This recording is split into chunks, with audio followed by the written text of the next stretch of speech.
नमस्कार दोस्तों, आज हम बात करने वाले हैं गुटखा के बारे में, जो कि भारत में एक बहुत ही ज्यादा लोकप्रिय और कॉमन शब्द है। तो आइए जानते हैं इसकी पूरी बायोग्राफी कि ये कैसे बनता है, किन चीजों से बनता है और इसे खाने से क्या फायदा और क्या नुकसान हो सकता है। हालांकि फायदा तो कुछ भी नहीं होता, लेकिन फिर भी चलिए शुरू करते हैं। गुटखा एक चबाने वाली तंबाकू होती है, जिसे भारत और पाकिस्तान में सुपारी या पान मसाला भी कहा जाता है, जो कि तंबाकू, कत्था, पैराफिन, मोम, बुझा चूना आदि से बना होता है। इसका स्वाद मीठा और नमकीन होता है और साथ ही साथ इसमें कार्सिनोजन भी होता है, जिसे मुंह के कैंसर और अन्य गंभीर बीमारियों के लिए जिम्मेदार माना जाता है।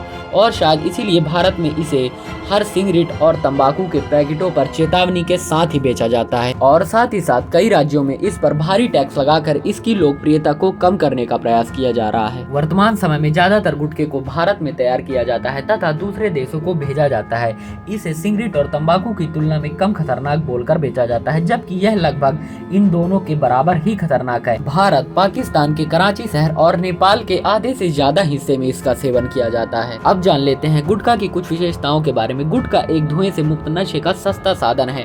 कुछ जगह में युवा या महिलाएं इसको आकर्षक बनाने के लिए इसमें नमकीन या मीठा स्वाद मिलाकर खाते हैं। अलग अलग गुटखों में अलग अलग फ्लेवर होता है और अलग फ्लेवर बनाने के लिए इसमें सरसों, हल्दी, सौंफ, इलायची, केसर और लौंग भी शामिल हो सकते हैं। इसमें सुपारी, निकोटीन, बुझा हुआ चूना, पैराफिन और कत्था के अलावा कई हजारों केमिकल मिलाए जाते हैं। वह पाउडर जैसे दानेदार हल्के भूरे से सफेद रंग का पदार्थ होता है। चबाने पर यह गुटखा घुलना शुरू हो जाता है और गहरा लाल रंग देता है। अब जान लेते हैं गुटखा के कुछ प्रभावों के बारे में। तंबाकू कंपनियों द्वारा लुभावने विज्ञापन और जनता में जागरूकता की कमी होने के कारण इसे खाने वाले लोग इसके सेवन से होने वाले खतरों से हमेशा ही अनजान रहते हैं। इसी गलतफहमी के कारण वे लोग ये सोचते हैं कि गुटखा खाने से उनकी पाचन शक्ति बढ़ती है और इसको चबाने से बैक्टीरिया, वायरस मरते हैं। जैसा कि कोविड के समय ये अफवाह फैलाई गई थी कि शराब पीने वाले लोगों को कोरोना नहीं होगा, जिसके कारण बहुत से अनजान लोग भी शराब पीने लगे थे। लेकिन वास्तव में ये उतना ही खतरनाक है जितना कि तंबाकू और सिगरेट। इसकी वजह से सिर, मुंह, गले, आहार नली, फेफड़े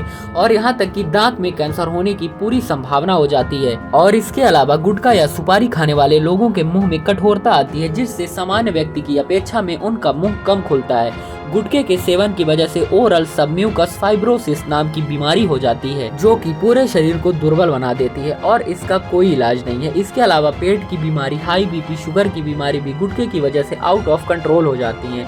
किसी गर्भवती महिला द्वारा गुटखे का सेवन करने से उसकी जनन क्षमता पर भी बुरा असर पड़ता है। एक रिपोर्ट के अनुसार दुनिया भर में सभी अन्य नशों के उत्पादों में गुटखा चौथे नंबर पर रहा, जिसका लोग सेवन करते हैं।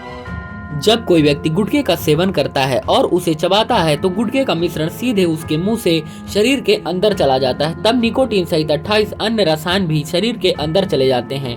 गुटखा लार को चमकीला लाल बना देता है और जब हम लंबे समय तक गुटखे को चबाते हैं तो बार बार चबाए जाने से हमारे दांतों का कलर भी लाल हो जाता है। वैसे तो हर भारतवासी इस लाल रंग से परिचित ही होंगे, क्योंकि यह लाल रंग दीवारों, सड़कों, प्लेटफॉर्म, बस स्टैंड हर जगह पर दिखाई पड़ जाता है। अब बात करते हैं इसके उपयोग के बारे में। भारत में गुटखे का प्रयोग एक बहुत ही आम बात है। यहाँ के लगभग हर उम्र के लोग गुटखे का सेवन करते हैं और कई जगह में तो बहुत ही कम उम्र के बच्चे ही गुटखे का सेवन करने लग जाते हैं। भारत में गुटखे के सेवन का दुष्प्रभाव इस प्रकार का है कि यहाँ के कैंसर के मामलों में 30 से 40% तक के मामले मुंह के कैंसर के होते हैं। इस समय भारत में गुटखा बहुत ही आसानी से उपलब्ध होने वाली चीज है, विशेष रूप से ज्यादा आबादी वाले तथा शहरी क्षेत्रों में। यूएसए या अमेरिका जैसे सब देश जहाँ खुले में थूकना प्रतिबंधित है और ऐसा करने पर कड़ी सजा या जुर्माना हो सकता है। भारत में निम्न सामाजिक आर्थिक आबादी वाले लोग ही विशेष रूप से जोखिम में हैं, क्योंकि यहाँ शिक्षा और इलाज दोनों की ही पहुंच सीमित है। आसान पहुंच और बेहद कम कीमत के कारण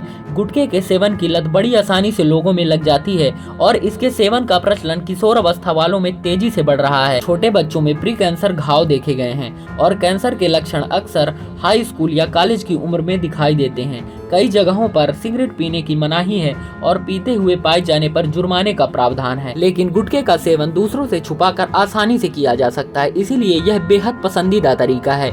2002 में न्यूयॉर्क टाइम्स की रिपोर्ट के हिसाब से गुटखे की बिक्री प्रति वर्ष $1 बिलियन तक पहुंच गई है। चलिए अब जानते हैं कि आखिर गुटखे की भारत में क्या स्थिति है।